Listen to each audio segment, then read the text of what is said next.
I would love to connect with you all here in the room and invite any responses to anything I've shared so far, or questions or sharing. Just, how are you receiving what I'm saying?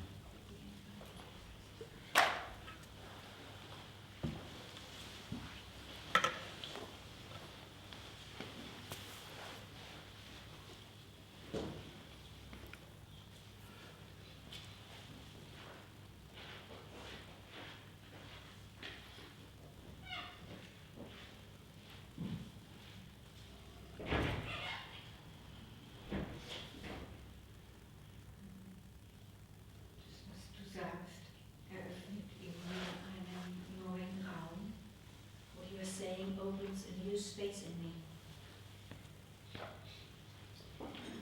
Meine Intuition, die jetzt schon da ist, eine klare Position, einen klaren Ort für sich finden, in which my already present intuition finds a clear place for it.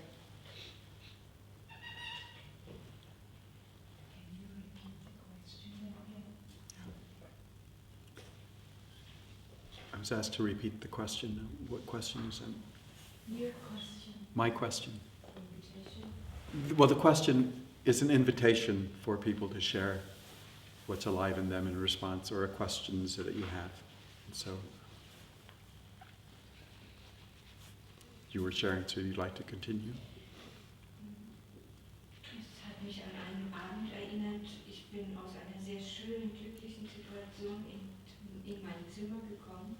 I was reminded of an evening where I went into my room from a very pleasant, beautiful situation.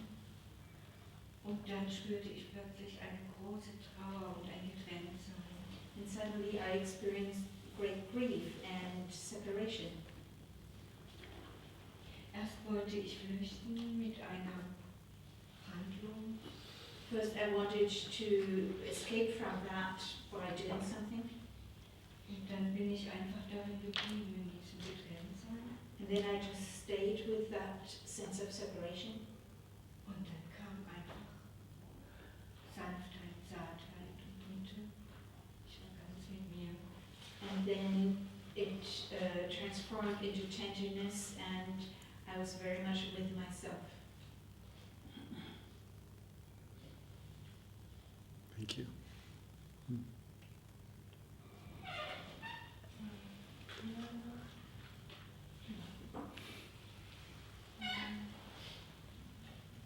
Pendant que tu parlais, Robert, il y a vraiment beaucoup d'images qui sont apparues en moi.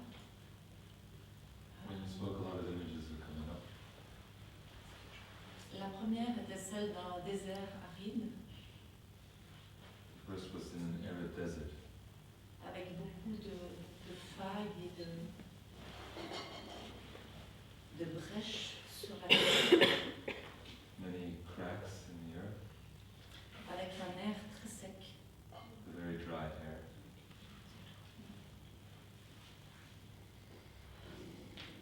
Et avec une extrême solitude. and with an extreme solitude, Et une sorte de colère intérieure kind of inner anger, qui disait beaucoup de choses. said many things. Pourquoi je suis là? Why am I here? Pourquoi cette terre est tellement sèche? Why is this earth so dry? Pourquoi il n'y a pas d'eau? Why is there no water? Pourquoi j'ai soif? J'ai Why tout do le I temps soif. have thirst? Et ce que tu as partagé ce matin, ça m'amène vraiment dans une conscience de responsabilité propre. And what you shared this morning brings me into a state of self-responsibility Et de choix. and of choice. Et du coup, dans cette terre aride, je me suis demandé qu'est-ce que je pouvais faire. And so in this dry space, on this dry earth, I ask myself, what can I do? Et puis là, c'est comme dans un film. And like in a movie, Il y a une traîne qui est arrivée, un râteau. Ah, like a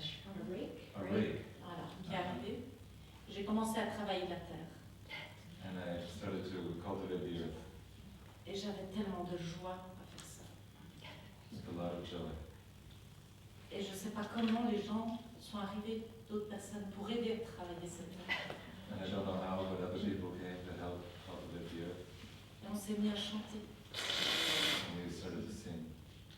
Et alors qu'on chantait, on a commencé à sentir quelques gouttes de pluie. And as we sang, we started to feel drops of rain. Il a commencé à pleuvoir. And it started to rain. Et ce genre de pluie où on a l'impression que c'est comme dans un film, on ouvre la douche. And this Non. monsoon rain. Et cette pluie, elle a emporté mes croyances, certaines de mes croyances. And this rain washed over my beliefs. Et je suis prête à mettre des graines dans la terre. And I'm ready to sow the seeds.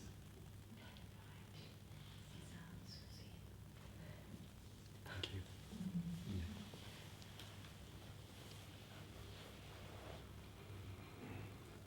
I would like to have some more clarity on not condoning. On what? Not condoning Yes. in relation to acceptance. Yeah. I worked in the field of human rights for long years, and also in social justice issues. So, at an individual level, personal level, I see accepting things as they are. Puts me in a better place to deal with things. But when it comes to larger social context, how does accepting things as they are play in my way of being? How does my accepting, I'm just repeating it, in larger events, social or more collective realities, and you want to understand a little bit more of a difference in those situations for you of how acceptance is different than not condoning it. Right? So condoning is a function of the mind. It's a way of resisting. That's my experience, where I condone something, meaning I'm saying to myself, or I'm telling myself, it's okay. And I may listen to the story further and say, that's the way it is, no one's going to change anything, people have tried to change things, and it may lead into resignation. So it's a story in my head about what I'm experiencing, and it's not a direct experience of beholding and taking in the actuality, the reality, the fact on all dimensions of what is and what is going on. So I let it in. Now that might be difficult to let it in, particularly when there is the intensity of a life event that is so intense, it affects and impacts life, the quality of life so strongly that it mobilizes my longing of what is precious that I would like to see instead of the suffering. And that's the energy that I want to distinguish and feel into it as that which I long for, that I do not experience in the event. But I want to let it in. Because when I let it in, particularly on a larger collective level, global perhaps, regionally, where it infects lots of people, I want to open my heart to it. I want to allow myself to grieve that experience of letting life in when there's so much pain or distress, there's so much going on that is different than the fullness and the possibility of how life and human beings can be with one another. I find it quite courageous to let myself feel that, to open to it. Because what then it opens me to is the power of the heart. Because then if I'm going to act in relationship to it, I act from the energy and the power of the heart, not from some other agenda. Not from a sense that that's wrong and I need to make it right. Not from a sense of analyzing and creating strategies of how I can change things politically, socially, etc. Those strategies might be effective. But I want to ground it in the heart, in the energy of the heart. I want to ground it in those qualities that I care for. And then move and act and think and say and feel and sense from that place. I'm wondering if that helps you. Yeah. Yeah. Anyone else? I've got something about non-resistance. Because on one level I accept that there's gravity, and on another level I often resist it or stand up. So there's the sense in me, on an emotional level, there are some things that I accept there are, but sometimes I still resist, but it seems like in a positive way, I'm not sure. The analogy that you gave for me is a little different because I don't call standing up resistance. Right. That's not resistance to me. Okay. And for me, gravity is not something that I resist. It's something that I have a relationship with. So it's, so in the physical world, so to speak, the laws of whatever those laws of physics are, it's really different than that emotional interbeing relationship world. So I'm not sure that there's anything that I would call positive about resistance, other than in my relationship to my resistance, it takes me to the power and the energy of what I hold dear. Mm-hmm. So that example doesn't fit what I'm talking about with resistance. And I would be curious to hear if there's another experience of what you might regard as resistance as being positive, meaning, I think, life-serving, that I would like to understand or dialogue with.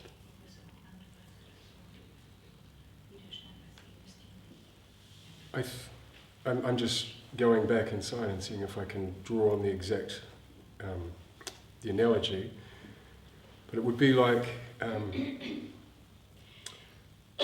I can accept that there's anger, like people express anger, and sometimes I have a resistance to my own or somebody else's anger in some way. Yeah. Yeah. I understand that experience. And the deeper part is accepting that there's anger, or yeah. I mean, that would be a form of resisting the actual sensation, the experience of anger. Yeah. And that resistance, when you resist it, I imagine you're going to feel the sense of energetic contraction around it, and perhaps that it triggers the cognitive story and thinking that reinforces that resistance. We shouldn't be angry, should be more kind, or I wish I wasn't so angry, and all that. So all of those are forms of resistance. So we resist not only internal states of experiencing, but we resist the external event that is in relationship to my internal experiencing. And we project out there and say all the various forms of people ought to be different than they are, more kind. I mean, they've had all this training and communication, here they are judging each other, all those things. So, did that answer? I think so, yeah. So it helps me to understand the quality of resistance and non-resistance when I can view it in terms of felt reality and allowing my whole system to take it all in. So if there's an experience of anger there, then I want to be able to be with it.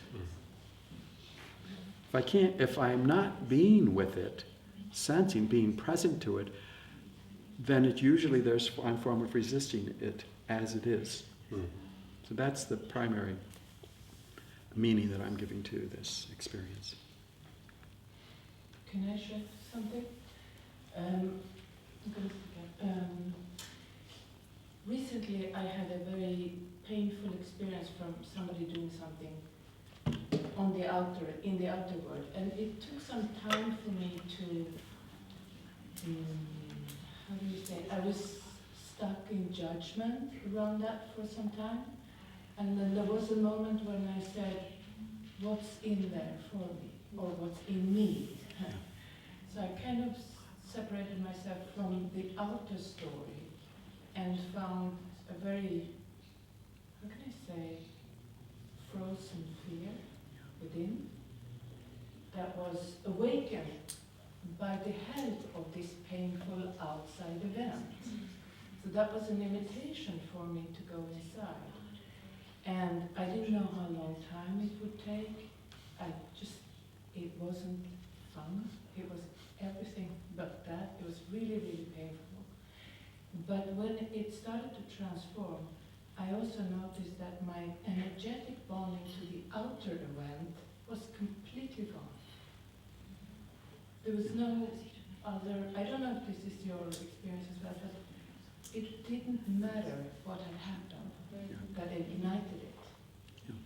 What shifted and what was important was my own transformation in relation to what had been for a long time. And I couldn't reach that place unless this outer event had happened. So, and the outer event is now just a memory, but there is no bonding to it. Yeah. That was amazing. Yeah, it sounds beautiful. It's very much in alignment with everything that I'm sharing. Yeah.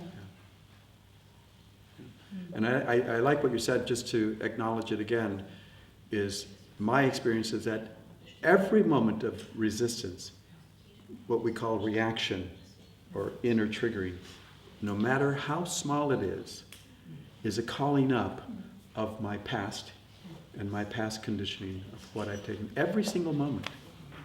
It's never the present moment only experience. So therefore, every moment of resistance, reaction, judgment is an opportunity to wake up that which in me wants to be more present, wants to heal, wants to be more alive. And that doesn't mean that I don't then, you didn't, but it doesn't mean that I don't then engage in a relational exchange with what I've observed first. But I'm more available to do it. I'm more available to be in the present moment with this person or thing, rather than unconsciously generating the energy from my past and projecting that into that space in this moment. So, yeah. Got a few more minutes before we take a little break and transition. Yes?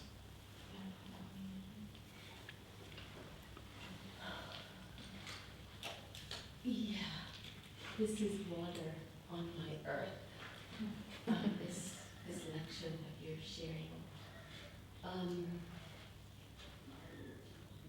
I had an experience that probably a lot of parents have when my son, who's an adult, was really young, where I was like cooking and on the phone, and he was wanting attention, and I'm like not slightly giving him attention, but not really, and telling him wait, talking, doing, and it required all this effort, and then the aha I realized was that if I completely turned to him, completely met him, there was such a quality of connection, and his need was received, and on an adult level it freed me up and I could go back to cooking and talking.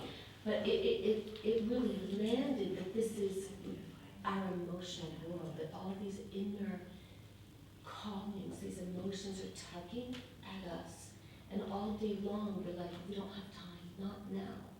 And they get louder and louder and louder, hoping that there might be a possibility that sometime we will actually turn to them. And so for years, I turned to those moments when my heart was breaking and the vulnerability felt unbearable, and cared for them, mothered them, connected, engaged with them. And I was blessed by that as a practice. But this is where I want response from you, is that there came a point where there was such an experience. It didn't matter the decades of presence. It was, I couldn't turn to it without another. That's been hanging out for, I don't know, 18 years.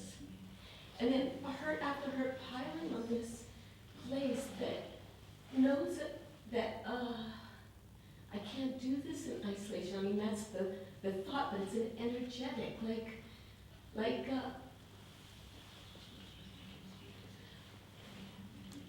this place of being self-sufficient.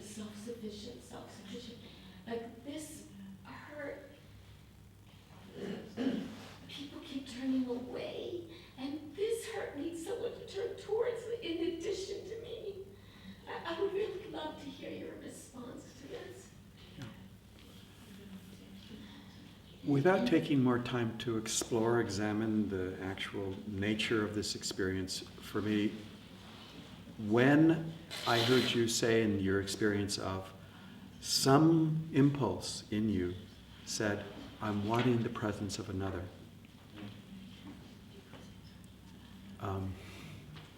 I want to pay attention to that impulse because there's nothing in what I'm saying that says we must be self-sufficient. Nothing at all. That's an easy interpretation, I think. That I must do it all by myself.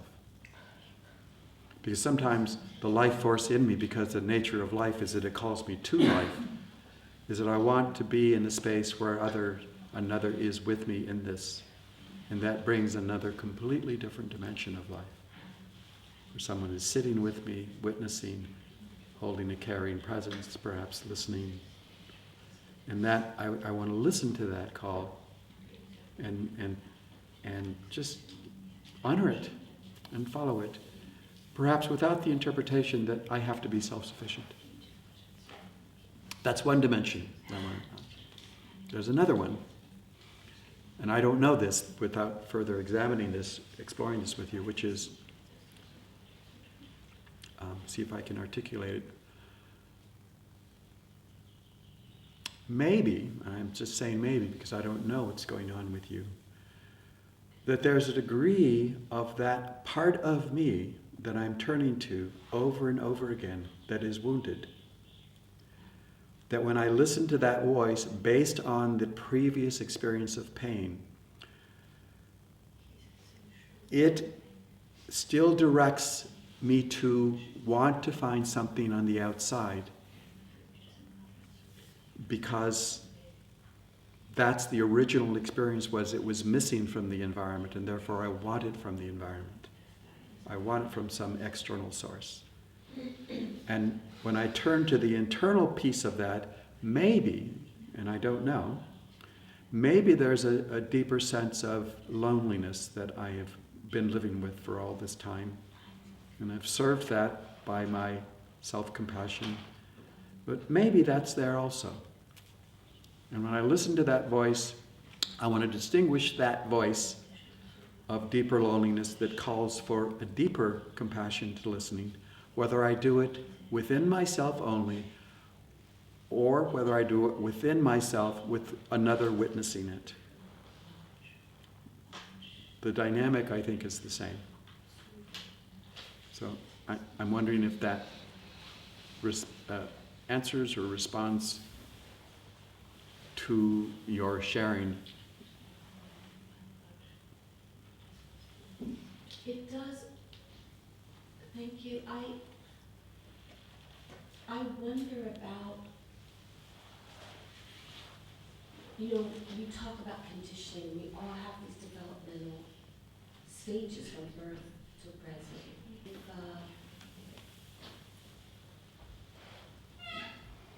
some of the healing work requires being done with another. That there's just a developmental, you kind of pointed to that part one. And as I'm saying, I'm reminded that we live in a Western culture where often we do things as one, as in isolation as compared to like indigenous or land-based culture, that it's normalized to have that within community, human community. Yeah, I just wonder if we're requiring something of ourselves that in a natural world would be satisfied also within that support and structure of community. I'm reminded of the circles Yeah. we divided into, the medicine circles. Yeah. Yeah. I really don't know. What I do know is it's not either or. For me, it's not I'm doing it all within myself, or I'm going to do it in the company of others, community, or another loving person. For me, what I do know is that there is a dynamic that whether I do it with myself or the other, the dynamic is the same, that with the presence of another in community, I am still called to do the inner healing in the presence of a community. And that is mine. There isn't a dependency on the presence of another, although there's a support of the presence of another. So that I know. That's been my experience. So it's not, I need to do it all by myself, but there's certain things I can't do and I need a community to do it with. That doesn't clearly, for me, reveal the actual dynamic of what's going on when there's a release and a liberation from something that I've been caught in. I'm hoping that that's the best I can respond to. I appreciate just letting it filter. Yeah, okay. Okay. I think I saw one more hand, and I don't know if that's still alive for you all. And there was someone over here. I see you, Sylvia. But okay. So let's take maybe a quick response or question if you have something to share, Sylvia. I really love to say things in easy way. So I loved when you said, when it rains, let it rain. Yeah. Yeah. And I feel a connection with to let things and to let me be how I am, to let my partner be how he or she is, and to let our children to be how they are. Yeah. So it has a big relation for me and resonance with unconditional love. Yeah. Yeah. Thank you. Beautiful. Yeah. Even as you were sharing that, I was tuning into the sense of that reality, when we would do that. And at the same time, something that I experienced that perhaps is magical or paradoxical is that when I'm going to let myself be, or let my children be, or be, then something flowers that was not able to flower before I created the space for it to be. And that's the force of life itself. That's the flowering force of longing. So this is where they always go together. So, I had when you was talking, it was very beautiful what you say, very detailed. But the song of John Lennon came up, Let It Be. And I started to remember the words. Yeah. Yeah. Thank you. Okay. Thank you all this morning. Thank you those, if you're still there, who were streaming. I don't know if you're there in some kind of other virtual reality, but thank you for being here if you're here. And we're going to take a short break now.